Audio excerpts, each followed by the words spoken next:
Hey, it's Tom here. Good news. We're opening up our one-to-one platinum mentoring program when we have 2 spots available right now. So if you're looking for a mentor to give you the guidance, support, accountability, and all of the systems to ensure you're going to make 6 figures in the next 12 months, even if you're a complete beginner, you have no prior experience and you don't have any good technical skills, you want to go to ltsmentor.com. That's ltsmentor.com. You're going to fill in a short application and you're going to book a call so you can speak to myself and the team. So go to ltsmentor.com to apply now.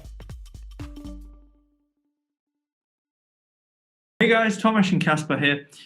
Essentially, there's a key thing within business, which is being able to track your KPIs, your key performance indicators. What gets measured gets managed. It is really simple business 101.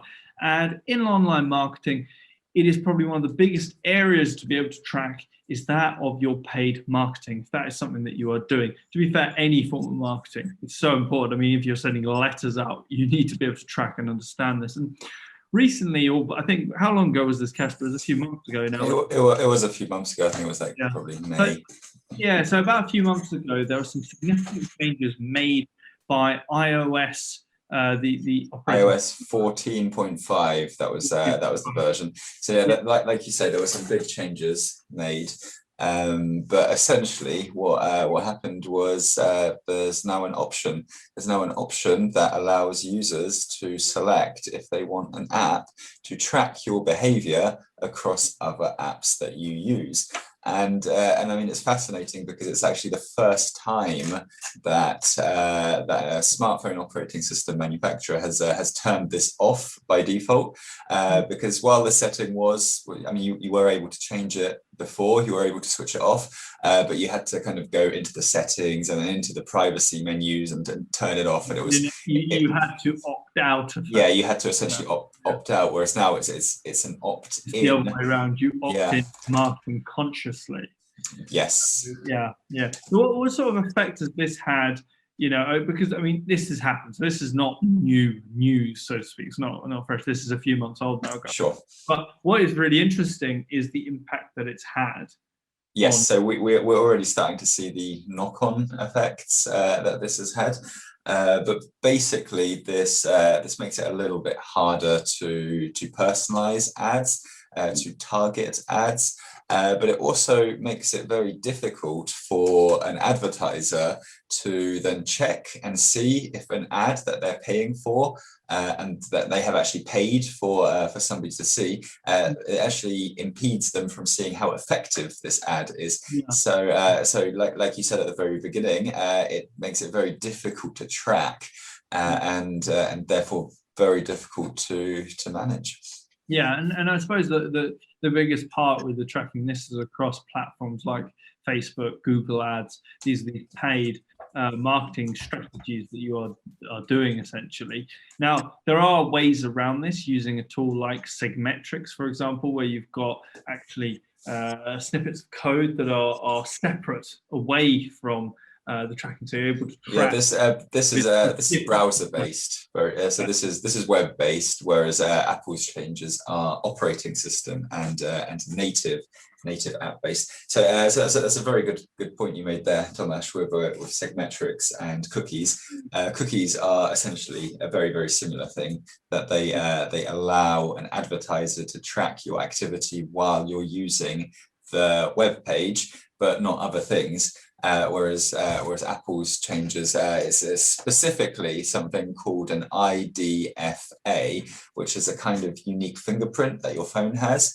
And Apple knows this, and they are able to kind of gather data about your specific device from third parties. Whereas now, if this is secret, it makes it a little bit difficult, a bit more difficult to track. Android has a very similar system in place. I think they introduced it. I think they introduced it in 2014, a year after Apple introduced it. I think it's Google's advertising ID on the Android phones, whereas it's the IDFA on the Apple devices. But both of these are essentially the same thing. They track your activity across apps. and they feed that data back to Apple and Google respectively. So so it is going to be interesting to see. It's advertising is going to be less personalized. But it's a direct result of all of the controversy surrounding data harvesting. I think it was a direct result of a complaint about privacy and about advertisers essentially not being transparent with what they're tracking. So yeah, I think it's kind of setting a new precedent in terms of privacy. Yeah, I mean. So key message, guys. I mean, you've got to adapt to survive. I mean, for you guys getting started in the market, I wouldn't worry too much. I would be looking at the key counts of cost per lead count, and your number of sales, and so on and so forth. Sure, this will definitely affect that. But if you're tracking it, you've got to track it. This is going to affect when you have multiple campaigns, multiple spaces, because then it becomes obviously more complex, multiple ad sets and so on and so forth. So the big thing there, if you are starting to get to the other side of scaling and so on and so forth, is to use other forms of tracking methodology so you can actually understand what's going on. And that's really the crucial thing, but we have to adapt to survive. I think that's the key thing here. So. Yeah. So it doesn't affect us so much in that we mainly focus on web and browser based, but this will affect app developers. So specifically programs that run natively on your smartphone. So I mean, it still has a knock-on effect, absolutely, because people use the Facebook app, people use the Instagram app rather than the website on the phone. So it's all connected. But it's a new precedent. No, awesome. No, so guys, thank you so much for listening in.